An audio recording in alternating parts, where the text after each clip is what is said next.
Hey everyone, welcome back to the channel. In today's video, how to cancel your Suno AI subscription. To get started, open your web browser and visit the official Suno AI website.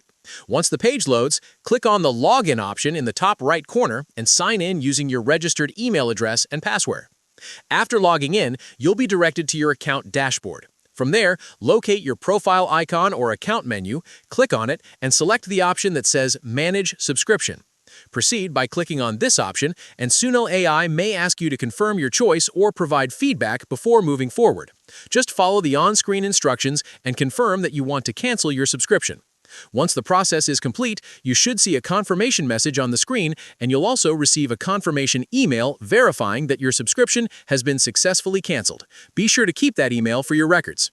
And that's it. That's how you can easily cancel your Suno AI subscription.